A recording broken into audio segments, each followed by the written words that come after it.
Assalamualaikum warahmatullahi wabarakatuh. Bismillah, walhamdulillah, wassalatu wassalamu ala Rasulillah wa ala alihi wa sahbihi wa mawalah, amma ba'du. Seorang ulama karismatik Suriah,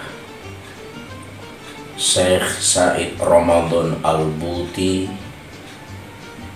dalam sebuah syairnya menyindir manusia dengan ungkapan, "Ya khodimul jism, kam tas'a li khidmati." Wahai orang-orang yang diperbudak oleh tubuhnya, oleh badannya, sampai kapan engkau mencurahkan pelayanan kepadanya?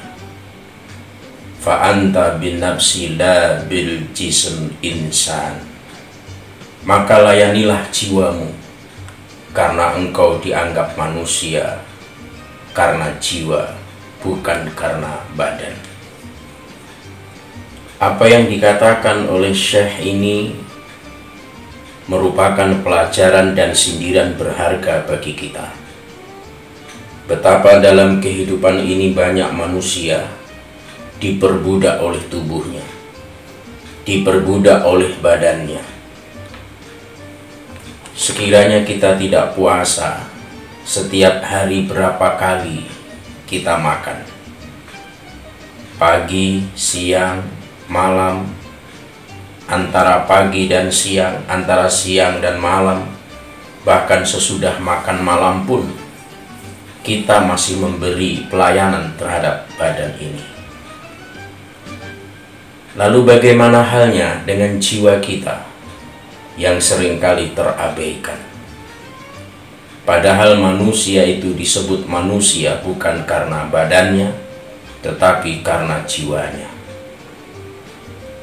Itulah sebabnya di dalam Al-Quran Allah memberikan pernyataannya kepada kita.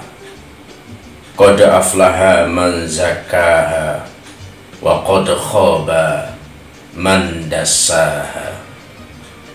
Sungguh beruntunglah orang-orang yang mensucikan jiwanya, dan merugilah orang-orang yang mengotori jiwanya. Orang yang mensucikan jiwa dianggap beruntung, karena nanti di akhir kehidupan, ketika manusia tutup usia, yang dipanggil oleh Allah bukan badannya, tetapi jiwanya. Ya ayyatuhan nafsul mutmainnah, wahai jiwa yang tenang. Jadi bukan badannya. Tubuh badan kita setiap hari, bulan, tahun, lama-kelamaan tidak semakin prima, tapi semakin rusak. Itulah yang terjadi. Betapa ketika kita masih muda, berdiri tegap, suara menggelegar, padat berisi, tapi semakin tua berubah begitu drastis. Maka harus kita pahami bersama, dalam hidup ini kita tidak boleh diperbudak oleh badan kita, tubuh kita, tetapi kita harus melayani rohani jiwa kita.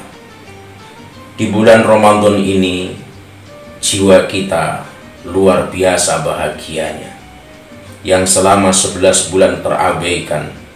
Maka di 1 bulan, di bulan Ramadan ini, jiwa disuplai dengan berbagai macam kebutuhannya, dengan ibadah puasa, dengan sholat, tilawah Quran, bersedekah, berinfak, berzakat. Semua itu menyenangkan bagi jiwanya, karena banyak manusia tubuhnya membuat orang terkesima. Kata-katanya dikatakan oleh Al-Quran, tasma' liqaulihim, didengar, membuat orang terkesima. Tapi oleh Al-Quran, manusia tersebut dianggap sebagai ka'annahum khusyubum musannadah. Mereka seakan kayu yang bersandar. Ada manusia tubuhnya membuat kita terkesima. Kata-katanya kita dengar, tetapi oleh Al-Quran dianggap sebagai seakan batang kayu yang bersandar. Ini menunjukkan betapa keindahan tubuh, stamina yang prima itu perlu. Tetapi ketika jiwa tidak terisi, tidak terawat dengan baik, maka manusia itu hilang sisi kemanusiaannya. Oleh karena itu, mari kita lanjutkan perjuangan di bulan Ramadan ini dengan senantiasa berkhidmat kepada jiwa kita tanpa mengabaikan kebutuhan hajat badan kita. Dan pada akhirnya, ketika kita meninggal dunia, jiwa itulah yang akan diseru dan dipanggil oleh Allah Subhanahu wa ta'ala. Mohon maaf billahi taufik wal hidayah. Wallahu waliyul muttaqin. Assalamualaikum warahmatullahi wabarakatuh.